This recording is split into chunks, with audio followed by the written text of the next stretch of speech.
The morning room suddenly seemed smaller, with so many people crowded into its confined space. The police had been summoned immediately, though it would take them the better part of an hour to arrive from the market town, and in that interval, St. Mary Mead's entire social structure appeared to undergo a seismic shift.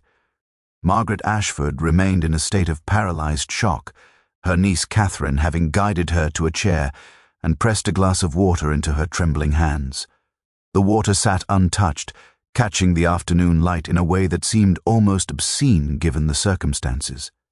Inspector Graves arrived with the methodical competence of a man who had encountered sudden death before and found it neither interesting nor particularly mysterious. He was perhaps 60, with the bearing of someone who viewed crime as an administrative inconvenience rather than a profound violation of the social order. He took in the scene with a single sweep of his eyes, examined the body without apparent emotion, and immediately began separating guests into various rooms for preliminary questioning. Miss Marple observed that his first instinct was toward the most convenient solution.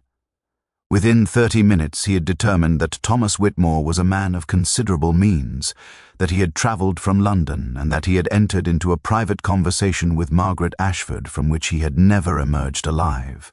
The letter opener, taken from Margaret's own desk in that very room, seemed to crystallize his theory into something approaching certainty.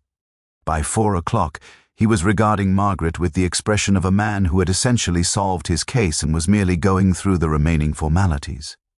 What interested Miss Marple far more than the inspector's obvious conclusions were the small reactions she observed among the other guests as they waited their turns for questioning.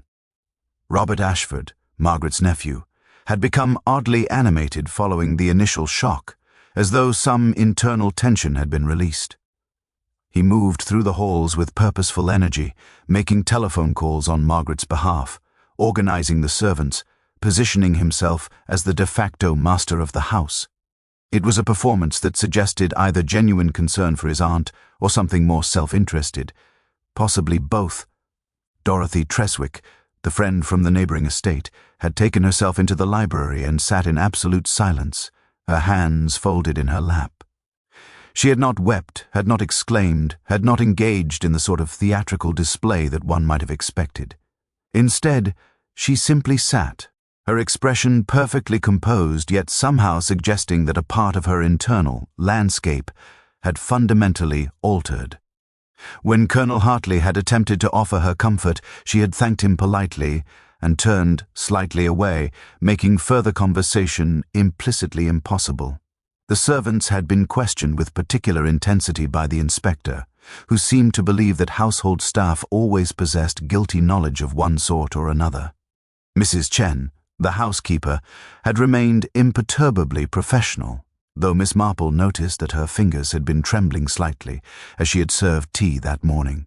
The gardener, a taciturn fellow named Patterson, who had worked the Ashford grounds for nearly 20 years, had provided his statement in monosyllables and asked repeatedly whether he was needed further.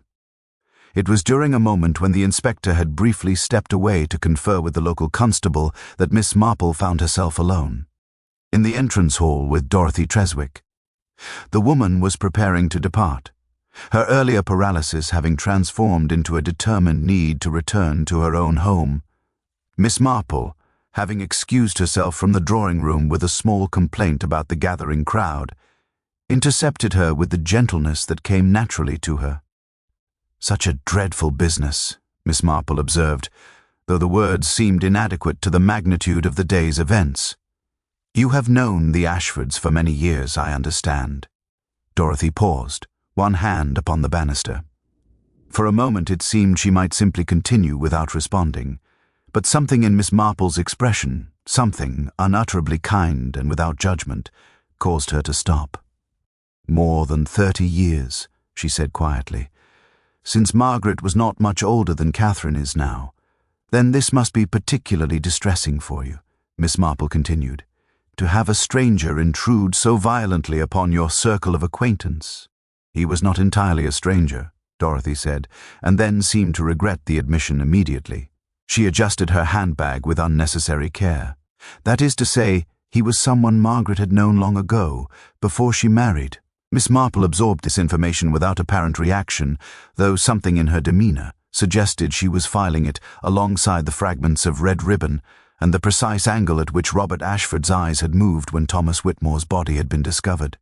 "How interesting," she said mildly. "The past does have a way of reasserting itself, does it not? Sometimes in the most unexpected manner." Dorothy turned away, her face suddenly older than it had been mere moments before. "I must return home," she said. "My own household will be wondering where I am. This has all been quite exhausting." Miss Marple watched her depart, moving through the entrance hall with the careful steps of someone navigating terrain that had suddenly become unstable. As Dorothy's motor car disappeared down the drive, Miss Marple found herself thinking about old betrayals and new opportunities, about the peculiar ways that villages, particularly English villages, kept their secrets locked away until some catalyst arrived to break them open. Inspector Graves was calling for her to provide her statement. Miss Marple smoothed her cardigan and moved toward the drawing room, her expression reflecting nothing more than the patient resignation of an elderly woman confronted with bureaucratic necessity. The real investigation, she thought, was only just beginning. Inspector Graves' questioning of Miss Marple proved to be a curious affair. He seemed initially dismissive of the elderly woman, viewing her as simply another guest who had witnessed nothing of significance. His manner suggested that he regarded her as precisely the sort of person who occupied space at social gatherings, without contributing anything of investigative value. He asked his questions in the perfunctory tone of someone completing a checklist, rather than conducting a genuine inquiry. "You arrived at what time, Miss Marple?" 2 o'clock, Inspector. Margaret had sent her motor to collect me, as she always does. "And you observed nothing unusual during the afternoon?" Miss Marple considered this with the seriousness it deserved. "Nothing unusual in the dramatic sense, no. Though I did observe that Mr. Whitmore's arrival seemed to occasion some surprise among the guests. His appearance was entirely unexpected, which struck me as noteworthy in a community where arrivals and departures are generally known in advance." The inspector made a perfunctory note, clearly not regarding this as particularly relevant. "And you remained in the garden during the croquet game?" "For tea, most part, yes. I was seated beneath the oak tree with several other ladies. We had a rather good view of the entire garden and the path leading toward the woodland." Something in Miss Marple's tone caused the inspector to glance up from his notepad, though he seemed to think better of pursuing the observation. "Very well," he said briskly. "Thank you for your time, Miss Marple. We'll contact you should we require further information." She was dismissed with the kind of courtesy one extends to those one has already mentally filed away as irrelevant. This suited Miss Marple entirely. She rose from her chair with deliberate slowness, steadying herself with the aid of her walking stick, and made her way from the room with the careful dignity of advanced age. It was as she passed through the corridor toward the entrance that she encountered Robert Ashford speaking urgently into the telephone. He had positioned himself in the alcove near the library, apparently believing the location afforded him privacy. His conversation was being conducted in low tones, but Miss Marple's hearing, while not what it had once been, was still serviceable. "I don't care what complications there may be," Robert was saying. "The terms remain exactly as we discussed. Nothing has changed in that regard." A pause, during which the person on the other end apparently offered some response. No, she knows nothing of your involvement. As far as Margaret is concerned, this is a completely separate matter. The London business remains between us and the others involved." He replaced the receiver with particular force, and turned to find Miss Marple regarding him with polite interest. For a moment, something flickered across his face, a calculation of how much she might have heard, perhaps, or a simple assessment of whether her age and apparent fragility rendered her a threat. Whatever he concluded, he adopted an expression of concern. "Miss Marple, I do apologize. This business has been tremendously distressing. I was merely attempting to conduct some financial matters for my aunt. She is hardly in a state to manage such things herself." "How thoughtful of you," Miss Marple replied, managing to infuse her words with neither skepticism nor credulity. "Family obligations can be so demanding, particularly during times of crisis." I confess I have never quite understood the complexities of modern financial arrangements. In my day, such matters seemed considerably more straightforward. Robert seemed relieved by her apparent simplicity. Indeed, times have changed considerably. I trust the inspector did not keep you overlonged? Not at all. He appeared to have formed his conclusions quite rapidly. Scotland Yard would probably regard his efficiency as admirable. Yes, well, Robert said, and something in his tone suggested discomfort with the direction of the conversation. I believe Margaret is quite relieved that he seems confident in his investigation. Closure is important in these matters, I'm told.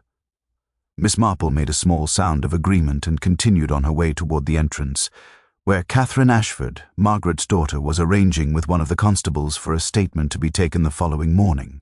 Catherine was a woman of perhaps 45, the sort of person one often saw in country villages, competent, practical, and somewhat worn down by the demands of managing a large household and aging parents simultaneously. As Miss Marple passed, Catherine reached out and took her hand with genuine gratitude. "Thank you for being here," Catherine said quietly. "Your presence has been a steadying influence. Mother thinks very highly of you." "Your mother is a woman of excellent judgment," Miss Marple replied, which was not entirely true. What Garrett was, Miss Marple had decided, was a woman harboring secrets. The sort of secrets that apparently had a way of manifesting themselves in the form of dead men on Persian carpets. Outside, the September evening had begun its transition toward twilight, painting the sky in shades of amber and rose. Miss Marple accepted the offer of a ride from the vicar's wife and settled into the motor car with her usual composed demeanor. As they drove through the village toward her cottage, she mentally reviewed the fragments she had collected, the red ribbon near the gate latch, Dorothy Treswick's pallor at Thomas Whitmore's appearance, Robert Ashford's carefully cultivated concern for his aunt, the mysterious telephone conversation regarding London business and other involved parties. None of it, she reflected, suggested that Margaret Ashford was guilty of murder. Instead, it suggested something far more complex, a situation in which multiple people possessed compelling reasons to wish Thomas Whitmore removed from existence. The question was not whether Margaret had killed him, but rather which of the guilty parties had possessed the particular combination of desperation and opportunity to act upon their desire. Miss Marple's cottage on the outskirts of St. Mary Mead stood precisely as she had left it that morning, tidily arranged, its garden attended with the meticulous care that had occupied her retirement for the past decade. She made herself a pot of Earl Grey tea and settled into her favorite armchair, her knitting needles resting upon the side table as she considered the day's events with the methodical attention she brought to most problems. Sleep, she suspected, would be elusive that evening. Her mind, once engaged with a puzzle, possessed a tendency to work through the night with the persistence of water wearing away stone. She took up her knitting primarily as an occupati. Only excuse for thought, her fingers working through the familiar patterns, while her consciousness engaged with the more complex architecture of human motivation. By 10 o'clock, when a knock came upon her cottage door, she was unsurprised to find Dorothy Treswick standing upon her threshold. Dorothy's face had regained some of its color, though her eyes retained a haunted quality that suggested sleep would be as elusive for her as for Miss Marple. Without preamble, Dorothy asked to come inside. "I have been driving about the countryside for hours," Dorothy said, once they had settled in the parlor. "I could not bear to remain at home." The silence felt suffocating, and I found myself thinking that you, of all people, might understand what I wished to say without my having to say it explicitly. People do seem to develop a tendency towards such assumptions about elderly women, Miss Marple observed mildly, as though age confers some sort of universal wisdom rather than merely the accumulation of years. Though I confess, in your particular case, you may not be entirely mistaken. Please, sit. You look as though you require tea far more urgently than conversation." Dorothy sank into the offered chair with visible relief. "I hardly know where to begin," she said. "The inspector seems quite convinced that Margaret murdered Thomas Whitmore. I saw it in his expression during his questioning.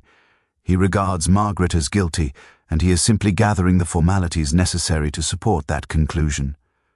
Inspectors frequently do, Miss Marple replied, setting the kettle upon the stove. They are not evil men, you understand, merely practical ones.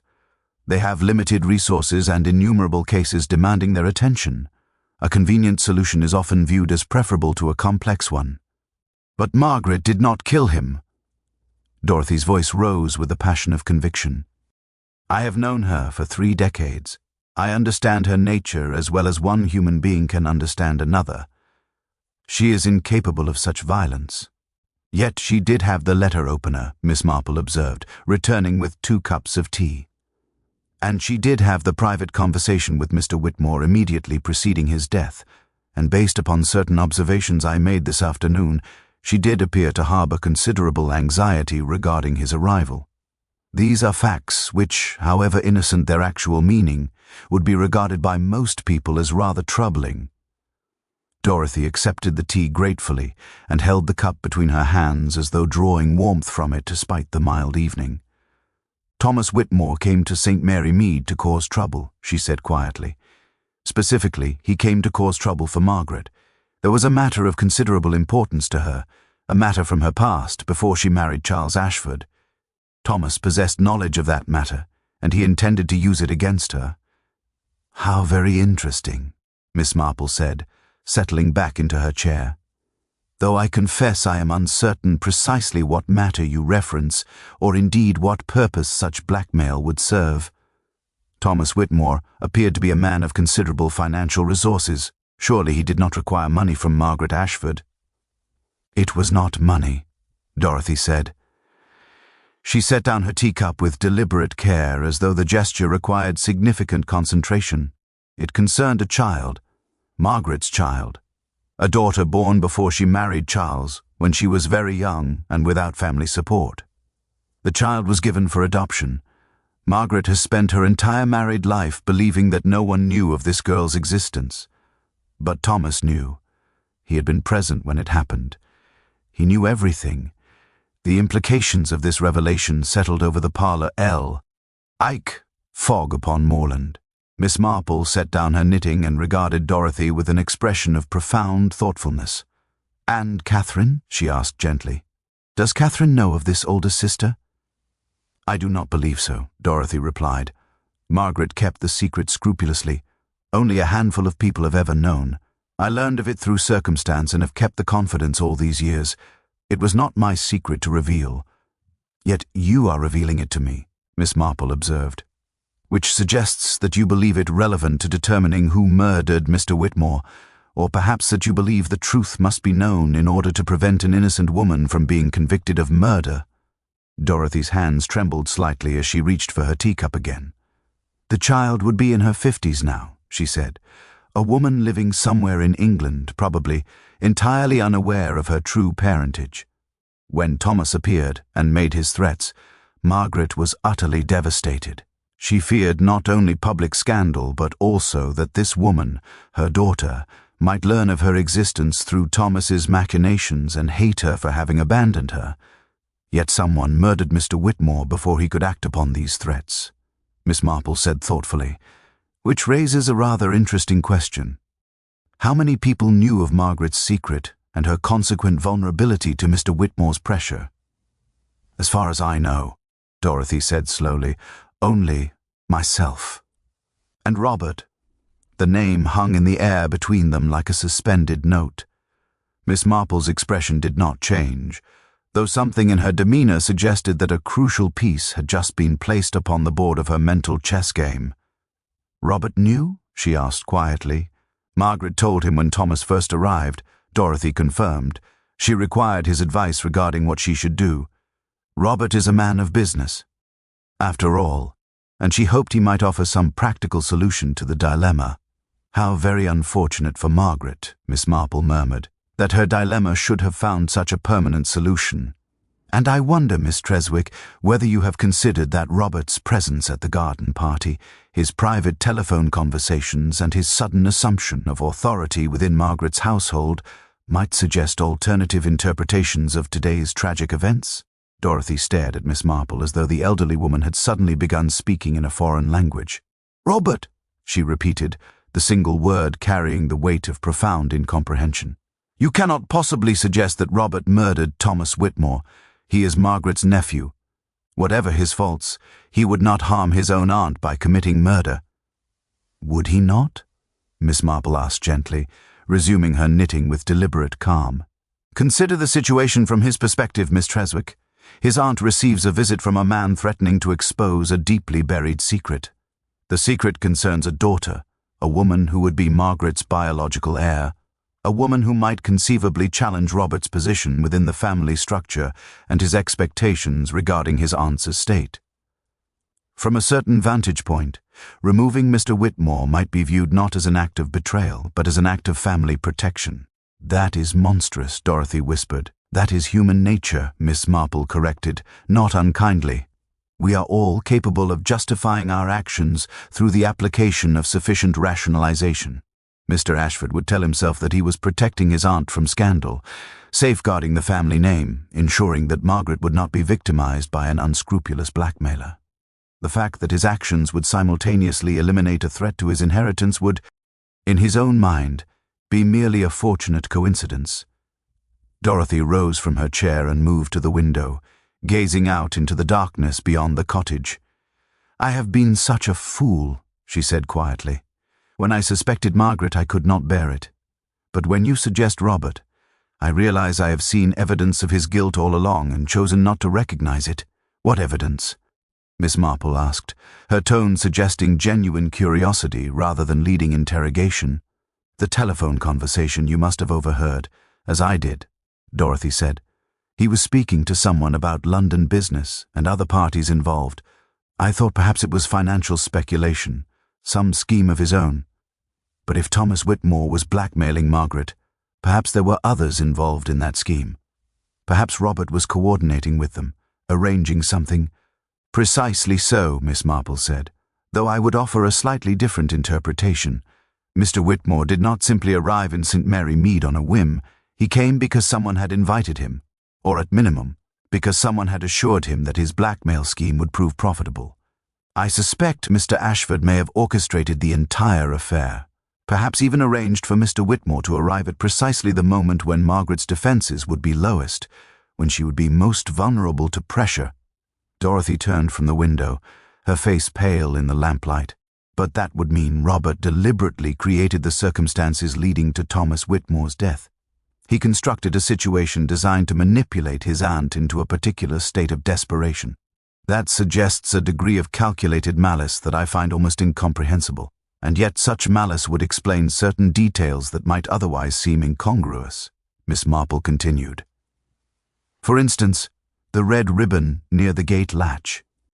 It is a detail that most people would overlook entirely, viewing it as simply a piece of debris caught upon the ironwork.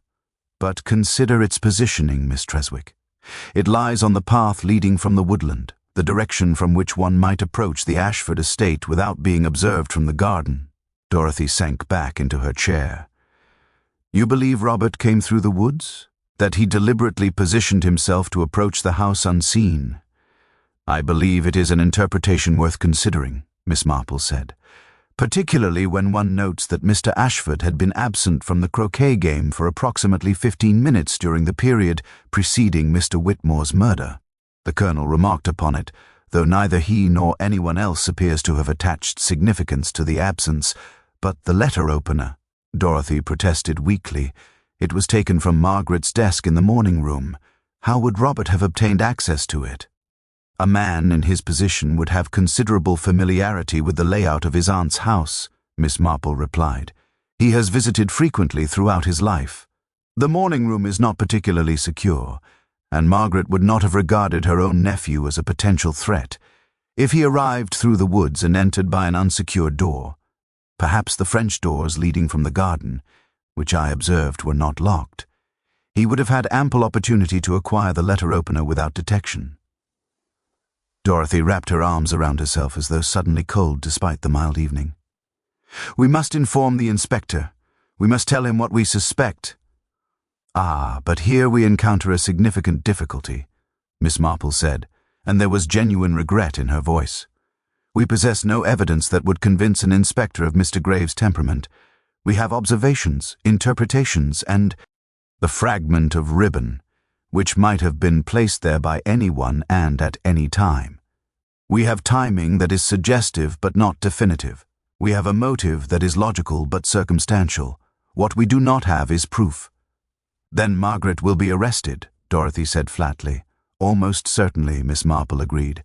"Unless we can discover something more concrete, unless we can present the inspector with evidence so compelling that he cannot maintain his conviction in Margaret's guilt." "How do we do that?" Dorothy's voice held the desperation of a woman watching a tragedy unfold and feeling powerless to prevent it.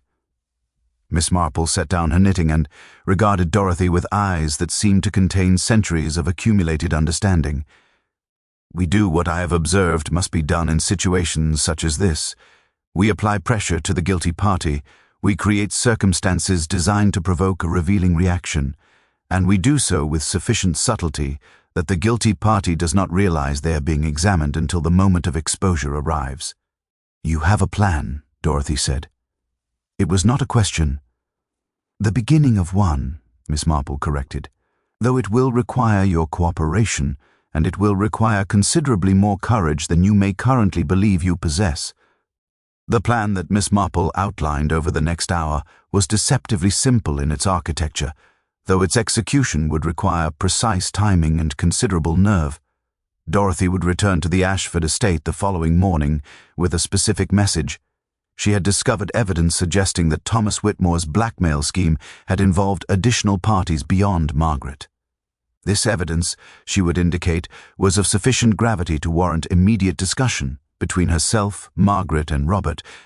"The beauty of this approach," Miss Marple explained as she poured a second pot of tea, "is that it allows Mr. Ashford to believe he is manipulating the situation, rather than being manipulated by it. Men of his temperament invariably assume that they are the most intelligent person in any given room.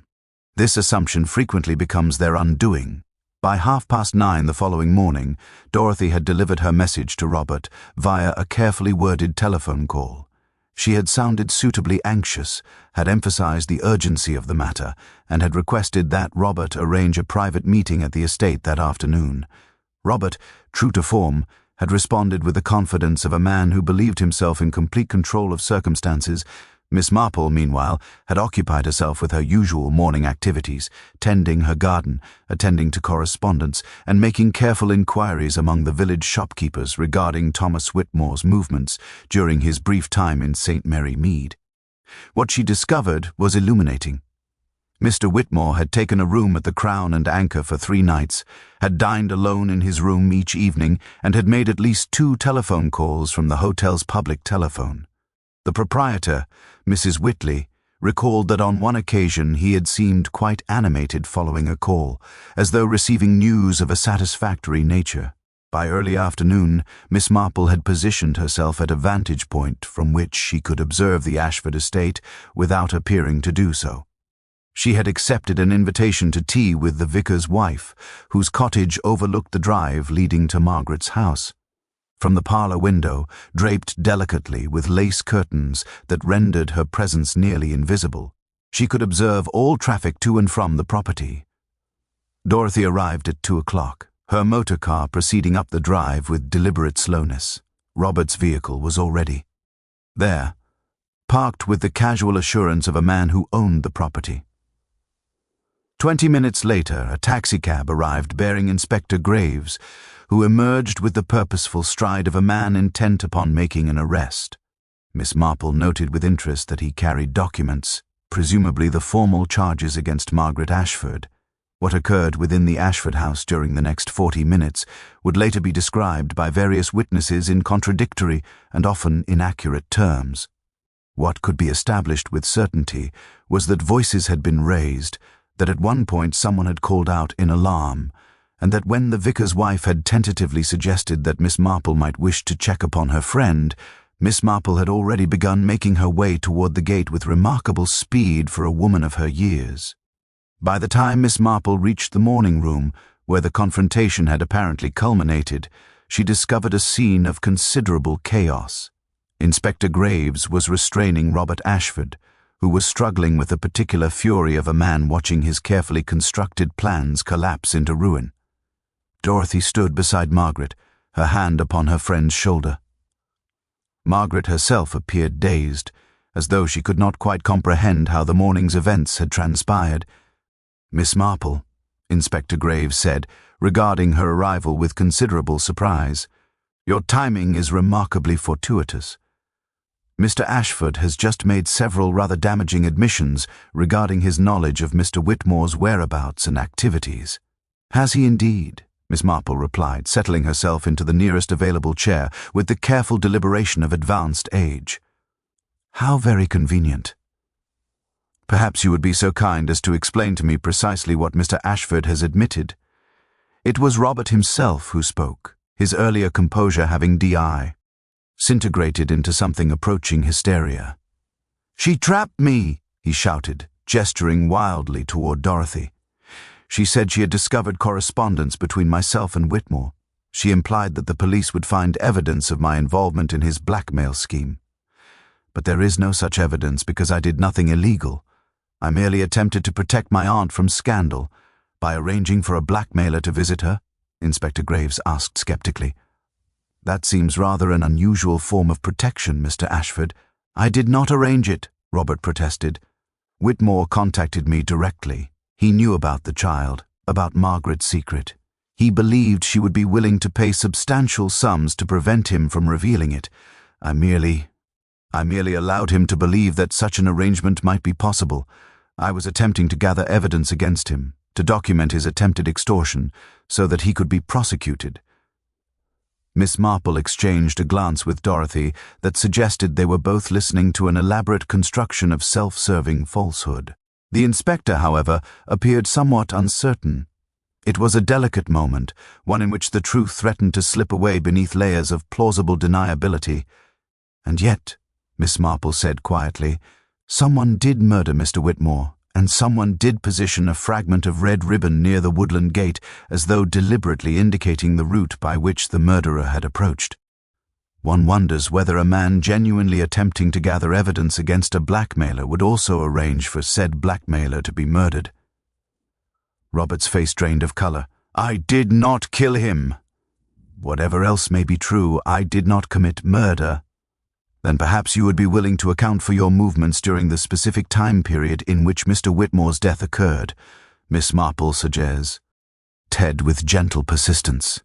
"Inspector Graves, I believe you will find that Mr. Ashford's movements during the croquet game cannot be adequately verified by anyone present at the garden party. A circumstance which, combined with certain other details, might warrant a more thorough investigation than his current arrest for Margaret's supposed crime."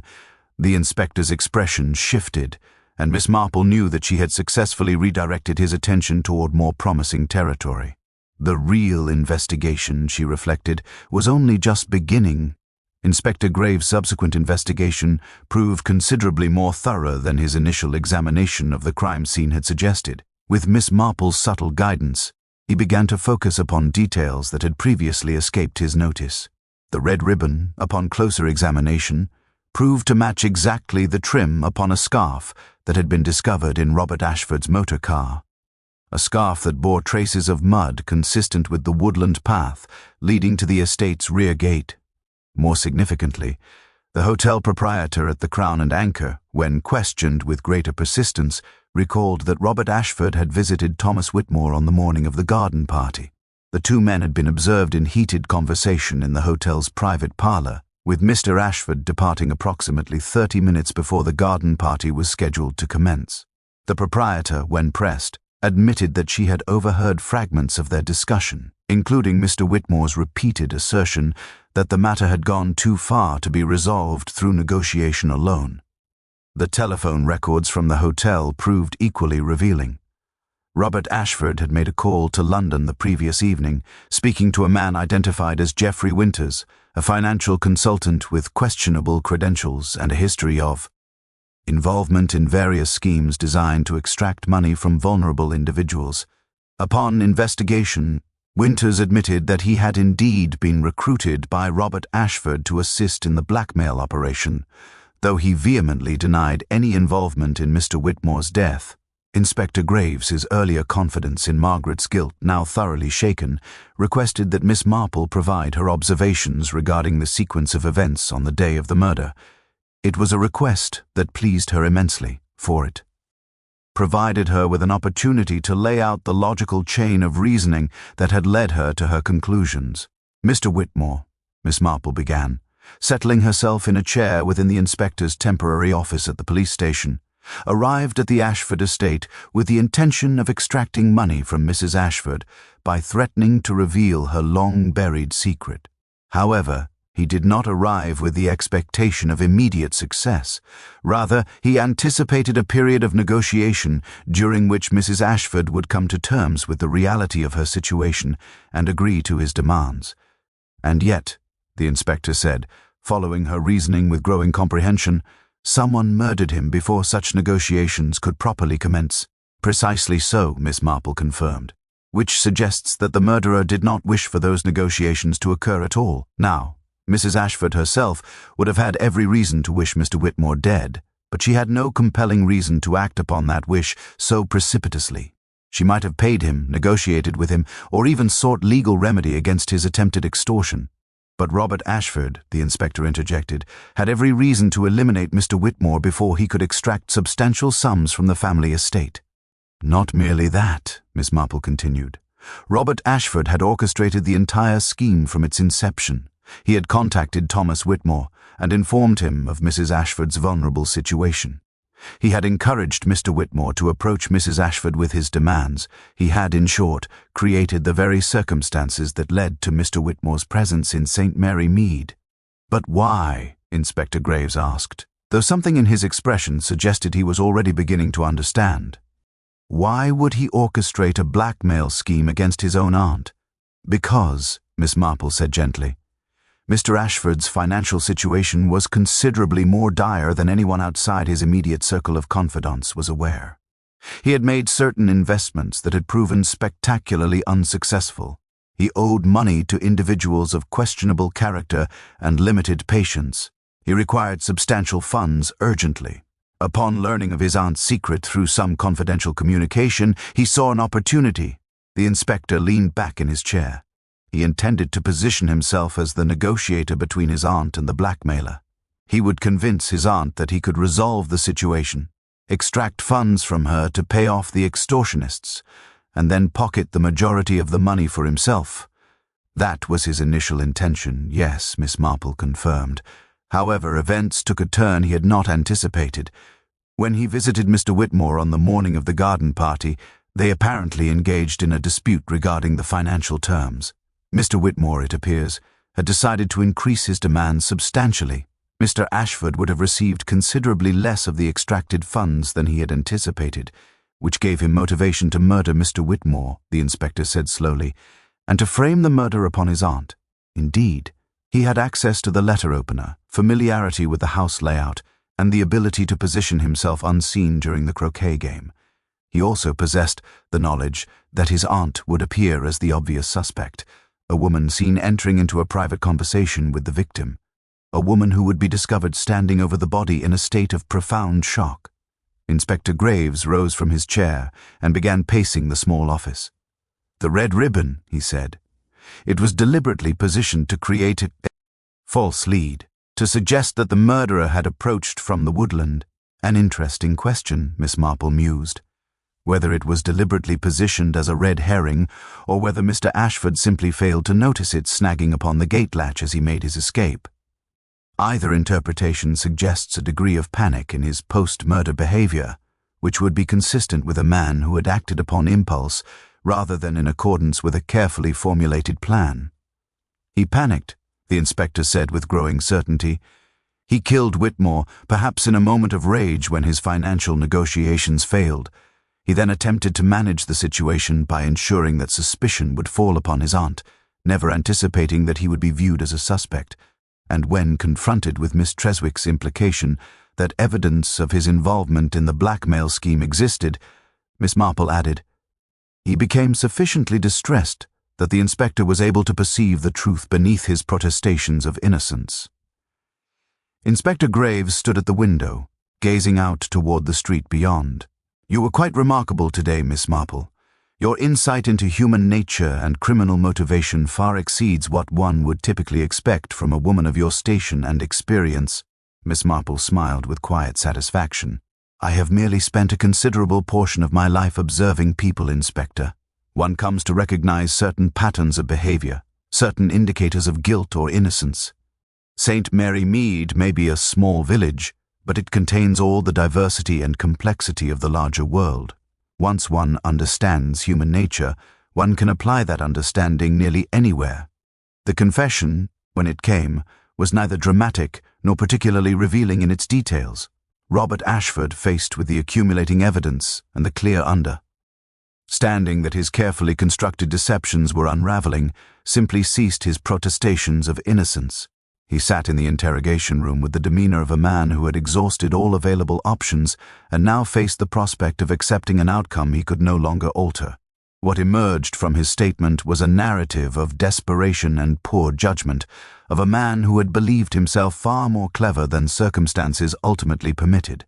He had indeed orchestrated the entire blackmail scheme, motivated initially by Geoffrey Winter's introduction to Thomas Whitmore and their shared recognition that Mrs. Ashford represented an exceptionally vulnerable target. The plan had been profitable in theory, presenting Robert with the opportunity to extract substantial sums from his aunt while maintaining a veneer of assistance and familial protection. The murder itself, Robert insisted, had been unpremeditated. When Mr. Whitmore informed him that the financial terms had changed, that he now demanded £50,000 rather than the originally agreed upon £20,000, Robert had experienced a moment of absolute panic. His financial obligations to Geoffrey Winters and other creditors were substantial and rapidly approaching their deadline. The reduction in his anticipated profits represented not merely disappointment but genuine catastrophe. "I lost my temper," Robert said flatly, his voice devoid of emotion. He was seated at the desk writing something. "I don't even recall retrieving the letter opener. I simply found myself holding it, and then I acted. It took perhaps 5 seconds from the moment of impulse to the moment of completion. He made almost no sound. It was almost as though the violence had surprised him as much as it had surprised me." The inspector listened to this account with the expression of a man confirming details he had already. "D.Y. deduced through investigation. And then what?" he prompted. "After the murder was committed, what did you do?" "I panicked," Robert admitted. "I realized almost immediately what I had done and how thoroughly it would implicate my aunt. I attempted to arrange matters so that she would appear as the obvious suspect. I waited in the woods until the screaming began, then made my way back to the garden and rejoined the croquet game as though nothing had occurred." "The red ribbon," Inspector Graves said. "The one caught upon the gate latch. Was that deliberate misdirection or simply oversight?" Robert appeared genuinely uncertain. "I honestly do not remember snagging it. I was wearing the scarf. I had brought it to protect myself from the damp air in the woods. I suppose it caught upon the latch as I made my departure, though I was not conscious of it at the time. If I had been aware, I suppose I would have left it deliberately. As it stands, I have no clear recollection of the moment. It was this uncertainty," Miss Marple would later reflect, "that distinguished genuine panic from calculated deception. A man committing premeditated murder would have attended to such details. A man acting upon impulse would not. Robert Ashford's guilt was not the product of careful planning, but rather the consequence of desperation and momentary rage. The revelation of the truth sent ripples through St. Mary Mead's social fabric, with the force of a stone cast into still water. The village, which had briefly entertained the notion of its most prominent resident as a murderer, now shifted its focus toward the nephew who had attempted to sacrifice his aunt's reputation in order to obscure his own crime. The scandal was profound, though in the manner of such things, it would eventually fade as new gossip and new dramas emerged to occupy the collective consciousness. Margaret Ashford, Libera. Ted from suspicion, and restored to her position as the estate's legitimate mistress, withdrew almost entirely from village society for the subsequent weeks. She appointed Catherine to manage the household's social obligations and spent her time in quiet contemplation, apparently reconciling herself to her son's monumental betrayal. Dorothy Treswick, her loyalty to a longtime friend vindicated, became her primary companion during this period of withdrawal.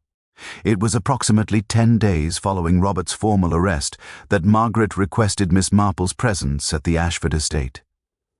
The two women sat in the morning room where Thomas Whitmore had died. Though the room had been redecorated and the moment of violence had been scrubbed away as thoroughly as such things could be managed. "I wish to thank you personally," Margaret said, and her voice carried the weight of gratitude, genuine but tempered by sorrow.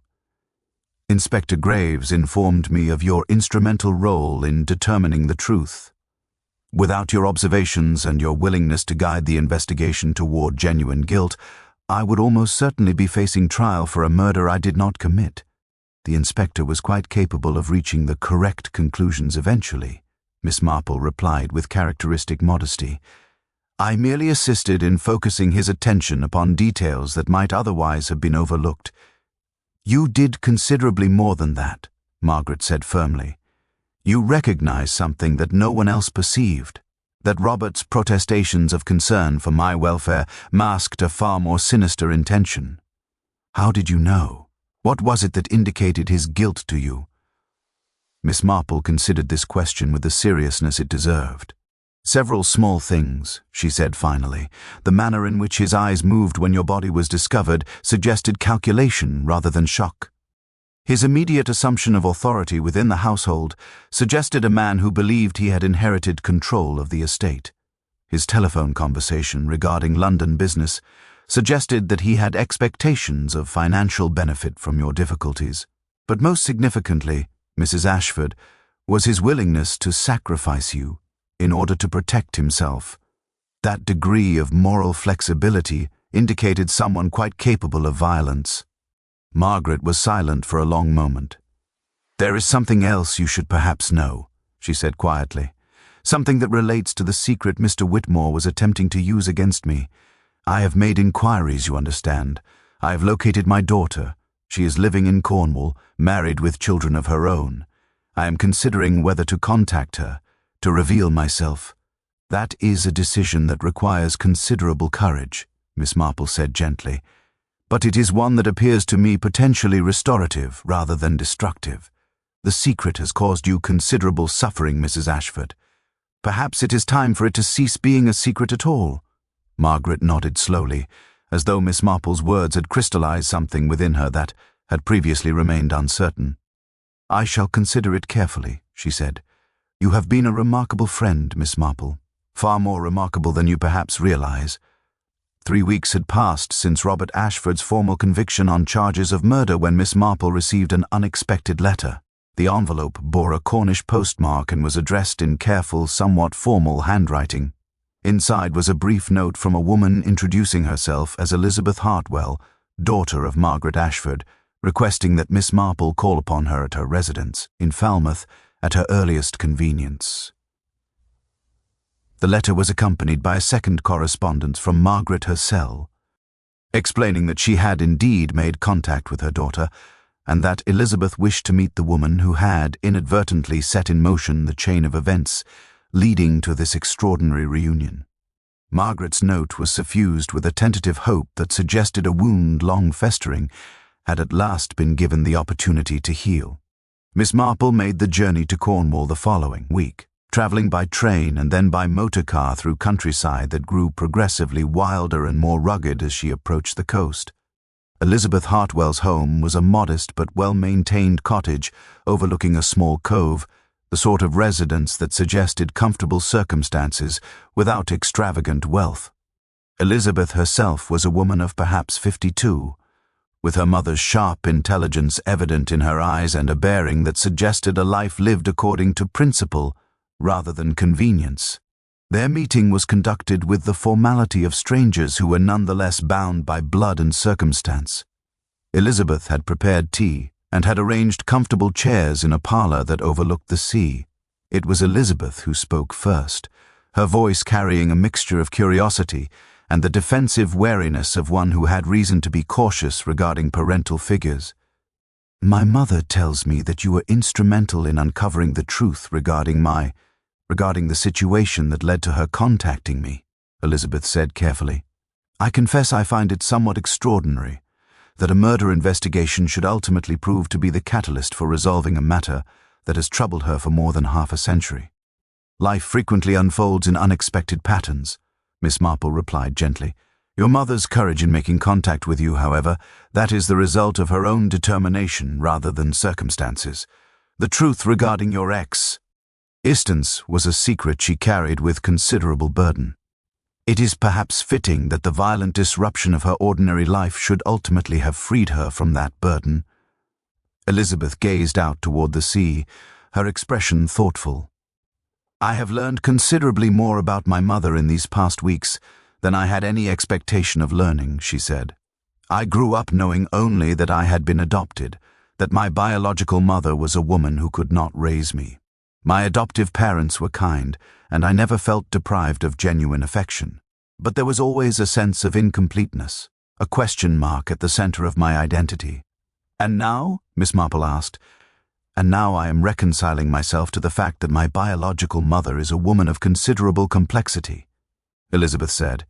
"She made a choice under circumstances of genuine duress, and she has spent her life accepting the consequences of that choice. But she is also a woman of principle and courage. Meeting her has not been what I anticipated, but it has been something far more valuable. It has been honest." The conversation continued for several hours, ranging across topics both profound and mundane. Elizabeth spoke of her own life, her marriage to a solicitor, her children who are now adults with families of their own. She discussed her relationship with her adoptive parents, now deceased, and the bittersweet awareness that they would never meet the woman who had given her biological existence.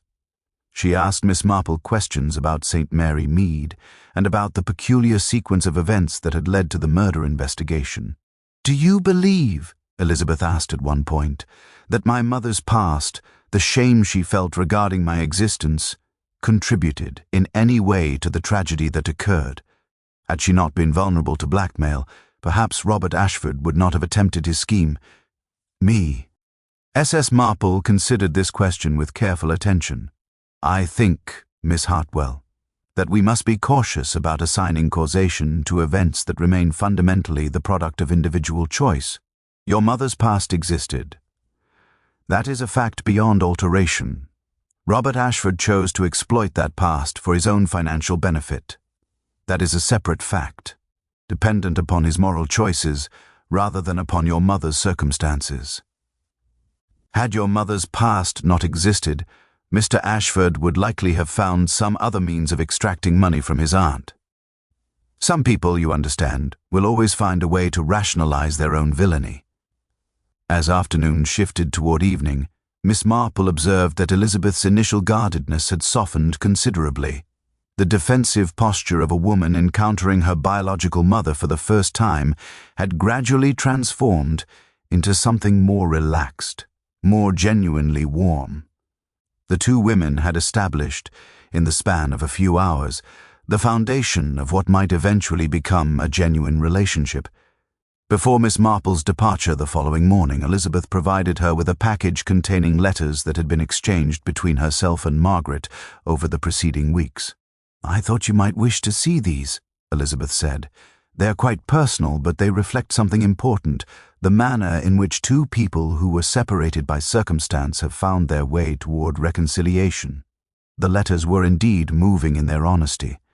Margaret's initial attempts at explanation gave way gradually to expressions of genuine maternal affection. Elizabeth's responses shifted from cautious formality to something approaching genuine warmth.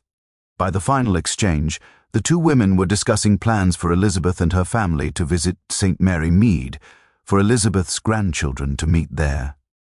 Great-Aunt Catherine, and to see the village that had been their great-grandmother's home.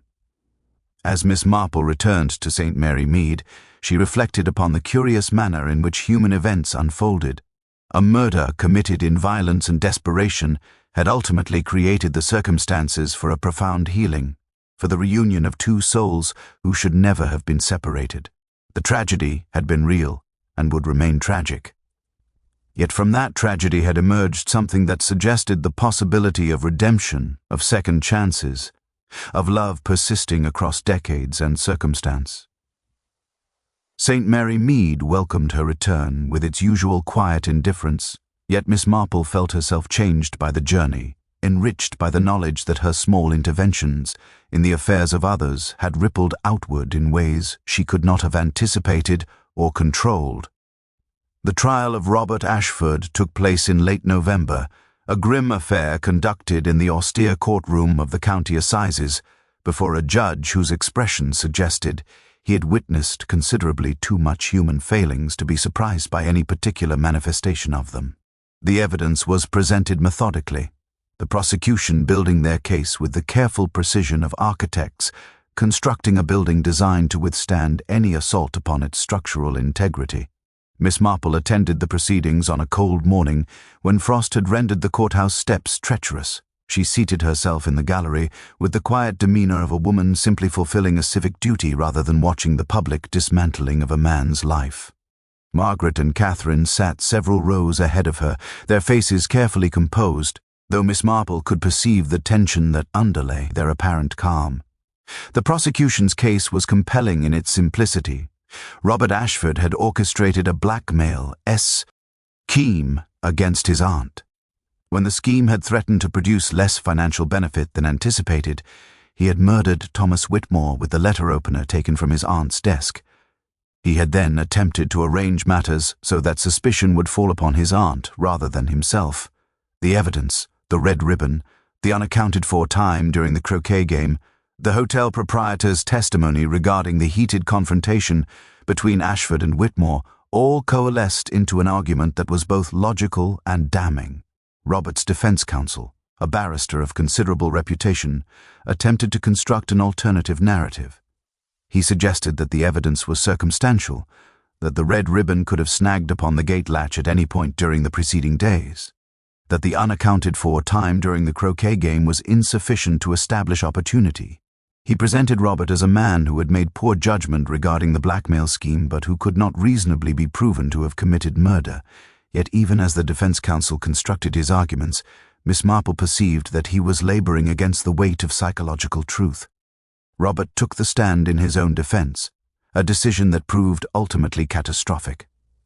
Under cross-examination, he exhibited precisely the combination of arrogance and fear that characterized a guilty man attempting to maintain a facade of innocence. His answers became evasive when pressed regarding his movements during the crucial time period. His expression revealed calculation rather than genuine distress when confronted with the evidence. Most damaging of all was a moment near the conclusion of his testimony, when the prosecutor asked whether he had loved his aunt. Robert's response, a hesitation followed by an assertion that of course he had, rang false in a way that no jury could overlook. The hesitation, brief though it was, suggested that the question had touched upon something Robert had not previously considered or had deliberately avoided considering. His love for his aunt, if it had existed, had certainly been insufficient to prevent him from attempting to sacrifice her to his own financial circumstances. The jury deliberated for less than 3 hours before returning with a verdict of guilty. Robert Ashford was sentenced to life imprisonment, a term that carried the implicit understanding that he would likely spend the remainder of his existence incarcerated. As he was led from the courtroom, he glanced once toward his aunt, and the expression in that glance seemed to hold not remorse, but rather a kind of bewildered resentment, as though he could not quite understand how circumstances had managed to escape his control so thoroughly. Miss Marple observed Margaret during this moment, noting the way her jaw tightened and then relaxed, the way her hand gripped Catherine's with something approaching desperate intensity.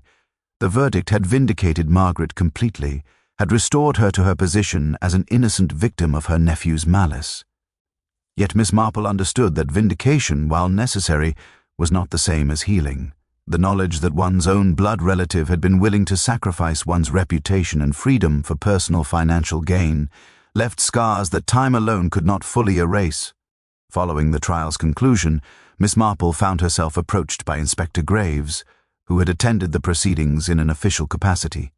He greeted her with the respect of a man who had come to recognize her genuine expertise in matters of criminal psychology and detection. "Your insights proved invaluable," he said, and there was genuine warmth in his voice. "Had you not redirected my investigation, I would almost certainly have prosecuted an innocent woman for a crime committed by her own nephew. It is a sobering reflection upon the limitations of my professional competence." "You would have eventually arrived at the correct conclusion," Miss Marple replied with characteristic modesty. "The evidence was there to be discovered by anyone possessed of sufficient time and persistence.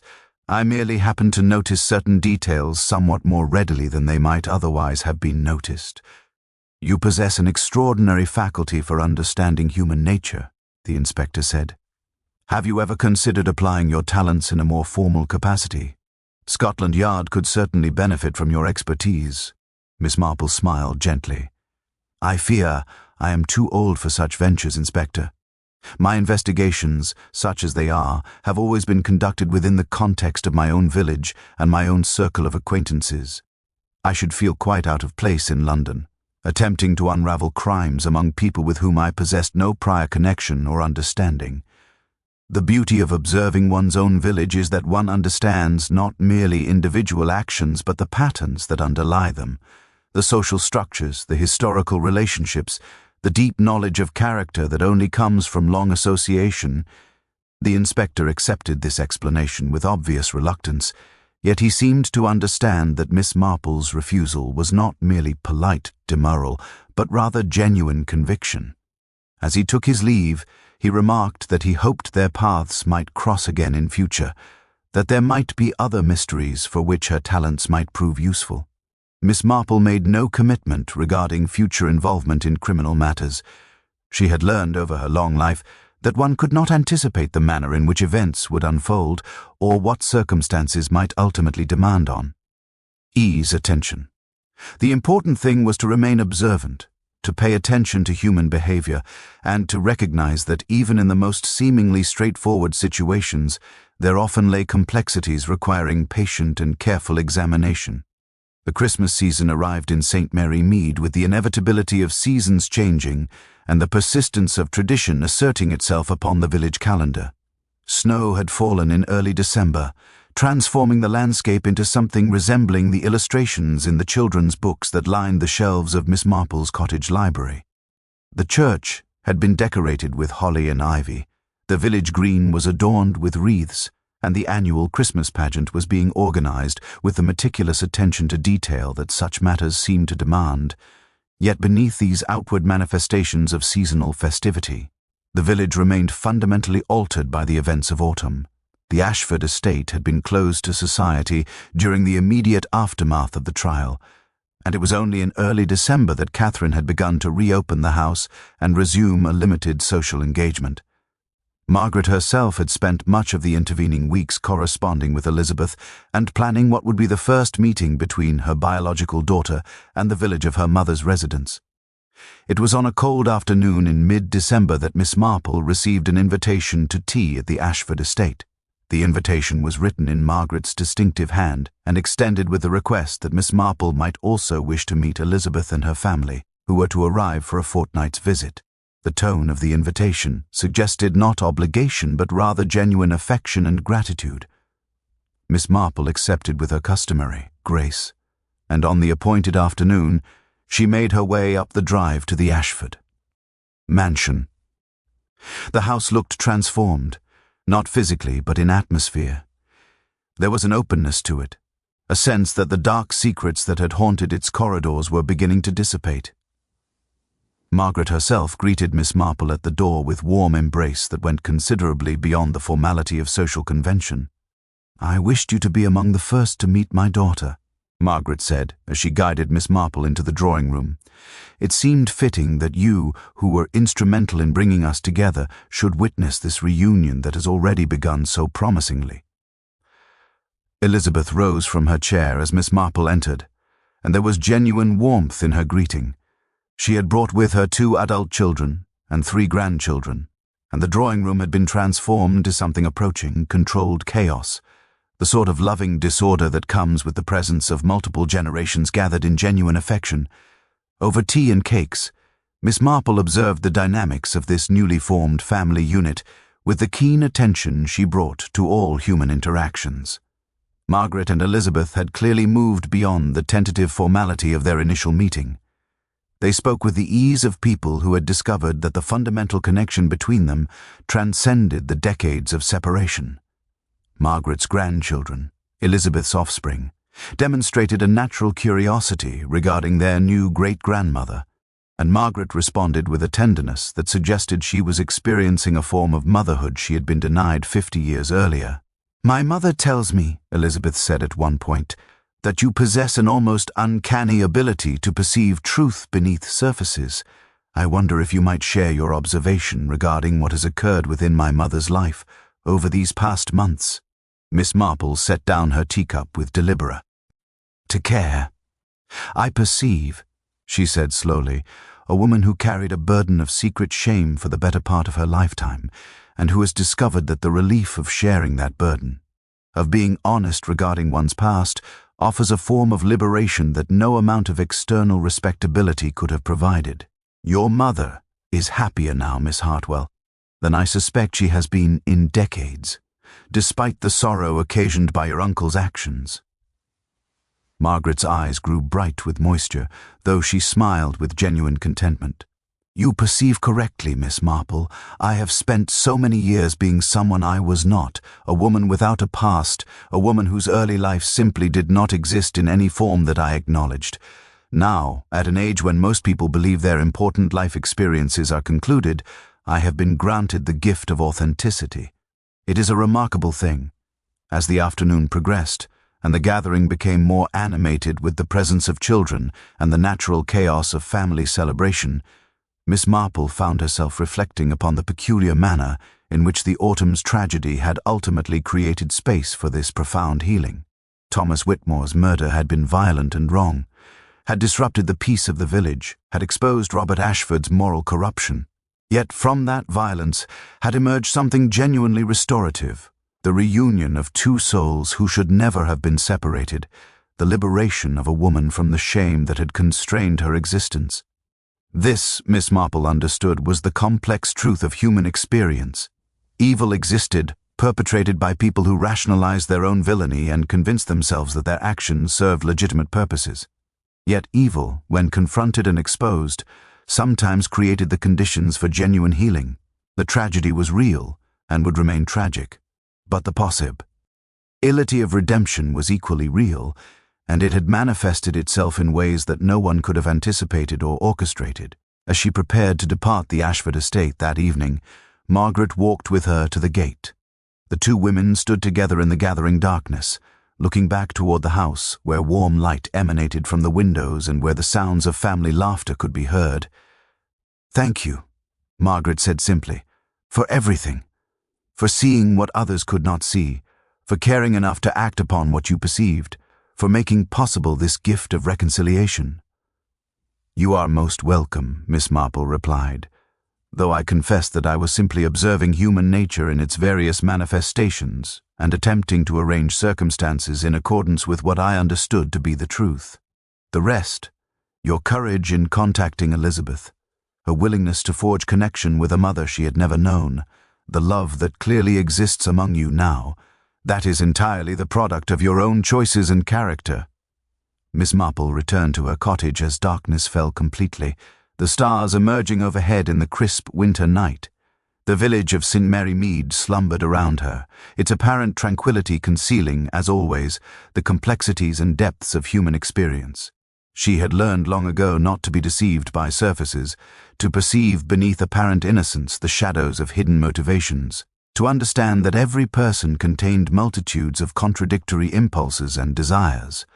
Yet she had also learned, over her long years of observation, that human beings possessed a remarkable capacity for love, for redemption, for growth.